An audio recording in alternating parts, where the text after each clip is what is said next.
Praise the lord. ఈరోజు ఒక topic ఇప్పుడుండే వెదర్ కోసం చాలా హాట్గా ఉంది. అందుని బట్టి మనము ప్రార్థన చేస్తాం.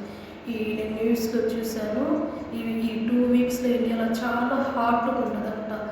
సో ఎవరే కానీ 12 గంటల నుంచి 5 o'clock దాకా బయటకు ఇంట్లో ఉండేవారు. చిన్న పిల్లలు కానీ, వృద్ధాప్రాయంలో ఉండేవారు కూడా, వయసు అయిన వారు కానీ ఇంట్లోనే ఉండాలి. సో మనము వాళ్ళని బట్టి ప్రార్థన చేస్తాం. అదేవిధంగా డైలీ ట్రావెల్స్ వాళ్ళు కానీ, బస్సు తోలే వాళ్ళు కానీ, ఫీల్డ్ వర్క్ చేసే వాళ్ళు, వీళ్ళందరి కొరకు మనము నేను ప్రార్థన చేసేటప్పుడు మీరు కూడా ఏకీభవించి ప్రార్థన చేసే దేవుడు తగిన ఒక దీంట్లో ఈ వెదర్ల నుంచి మనల్ని రక్షించాలని దేవుని ఏదో మనం మొరపెడితే దేవుడు తప్పకుండా ఎటువంటి పరిస్థితినైనా కూడా ఈ సృష్టికే సృష్టికర్త ఆయన. సో మన ప్రార్థనని తప్పకుండా మొరపెట్టిన ఒక ప్రార్థనని ఆయన వింటాడు. ఆశగల ప్రార్థన కూడా ఆయన తృప్తిపరుస్తాడు. సో వీళ్ళ కోసం మనం ఒక చిన్న ప్రార్థన చేసుకున్న విశ్వాసంతో, నమ్మకంతో. Let's be prayer. స్తోత్రం స్తోత్రం స్తోత్రం నా ప్రభువా, పరిశుద్ర పరిశుద్ర పరిశుద్ర సైన్యములధిపతి నా గొప్ప దేవా, నీ పాదములకు స్తోత్రాలు స్తోత్రాలు చెల్లిస్తున్నాను నా గొప్ప దేవా. ఈ 2 వారాల్లో ప్రభు న్యూస్లో ఈ విధంగా వెదర్ ఎక్కువ నా ప్రభు హాట్గా ఉంటుంది. అది ఇండియాలోనే ఎప్పుడు లేనిదే ఉంటుందని చెప్పిన నా ప్రభు. కానీ మనుషులు ఎంత చెప్పినా కూడా వాళ్ళు సృష్టించిన సృష్టికర్తవు నీవు నా ప్రభు. సైన్యముల అధిపతి నా గొప్ప దేవా, నాడు ఇశ్రాయేలు ఎండ దెబ్బకి నా ప్రభు వాడ దెబ్బకి కాపాడిన గొప్ప దేవుడు అయ్యా.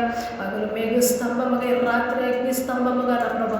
అయితే దేశానికి ఇప్పుడు పగలు మేఘ స్తంభముగా నీవు ఉండి నా ప్రభు. ఎంత డిగ్రీ సెల్సియస్ ఉండినా కూడా నా ప్రభు చల్లదనాన్ని నా ప్రభు టెంపరేచర్ని నజరుడిని సున్నాములు దూరపరచు లయపరిచిన ప్రభు. చిన్న బిడ్డలకేమి, యవన బిడ్డలకేమి నా ప్రభు, మృత్యప్రాయంలో ఉండే వాళ్ళకి నా ప్రభు, పురుషులకేమి స్త్రీలకేమి ఏ ఒక ఎండ దెబ్బ వడ దెబ్బ తగలకుండా ప్రతి ఒక్క బిడ్డని కాపాడి రక్షించి సంరక్షించి ప్రభు.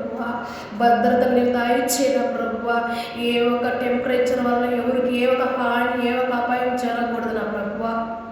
ముఖ్యంగా నా ప్రభ ఫీల్డ్ వర్క్ చేసే ప్రతి ఒక్క బిడ్డల పనికి పోయే బిడ్డలని నా ప్రభ కాచి కాపాడు. బస్సు తోలే వాళ్ళే కానీ నా ప్రభ, 2 వీలర్ నడిపే వాళ్ళు నా ప్రభ, ఆటో డ్రైవర్స్ను కూడా నా ప్రభ, బస్సును కూడా నా ప్రభ, కారు తోలే బిడ్డలు కూడా నా ప్రభ, ప్రతి ఒక్క ట్రాన్స్ఫర్ మీద నా ప్రభ నీ చల్లదాన్ని నా ప్రభ నువ్వు కురిపించిన ప్రభ, వర్షాన్ని కూడా నీవు కురిపించిన ప్రభ, చల్లదనాన్ని నీవు దాయిచ్చేన ప్రభ, నీ మాట వింటాయిన ప్రభ, సృష్టికి అధిపతి సర్వాధికారి నా ప్రభ, గొప్పదైన కార్యాలు దాయిచ్చిన ప్రభ. ఈ 2 వారాల ప్రభ ఎక్కువ ఎండ ఉంటుందని చెప్పినారయ్యా. అటు కాకుండా నా ప్రభు సృష్టిని మార్చగల శక్తిమంతులు నా ప్రభు, అల్ఫా ఒమేగా నా ప్రభ, ఆది అంతం ఉన్న గొప్ప దేవుడు అయ్యా. సహాయాన్ని నీవు దాయిచ్చిన ప్రభ, ఎండని తీసివేసి చల్లదాన్ని నజరుడిని వేస్తున్నాములు దయచేయ ప్రభ. ఈ కాపుదల భద్రత ప్రతి ఒక్క బిడ్డ మీద ఉంచు నా ప్రభు, వాళ్ళని కాపాడు నా ప్రభు. ఎవరికి ఏ ఒక హాని కానీ నా ప్రభు జరగకూడదు నా ప్రభు. వేసి ఏ ఒక సుస్తు, ఏ ఒక టైర్డ్ నా ప్రభు, వాళ్ళ ఒక బాడీలో కూడా నా ప్రభు నీరు నాంశం తక్కువ కాకుండా కానీ కాపాడు నా ప్రభు. ఈ తల తిరిగేది కానీ, జ్వరం కానీ, దగ్గు కానీ నా ప్రభు, సుస్తు కానీ నజరుడిని నేను స్వస్థపరిచి యెహోవాని నేనే చెప్పు. నీవే స్వస్థతని ప్రతి ఒక్క బిడ్డ మీద ఉంచు, ఈ రక్తాన్ని ఉంచు, ఈ సృష్టి మీద నా ప్రభు, ఈ టెంపరేచర్ మీద నీ గాయపడిన బాహుబల ఆస్తం ఉంచుము నా ప్రభ. అలా చేయబోతున్న విధానాల వరకు స్తోత్రాలు చెల్లిస్తూ మరొకసారి నా ప్రభ ఈ ప్రేయర్ పాయింట్ని నీ పాదాల చెందిన పరలోక రాజ్యంలో జ్ఞాపకం చేసుకోమని నజరేయుడైన యేసుక్రీస్తు నామములో వేడుకుంటున్నాను ఒక రక్షక. ఆమేన్. Thank you.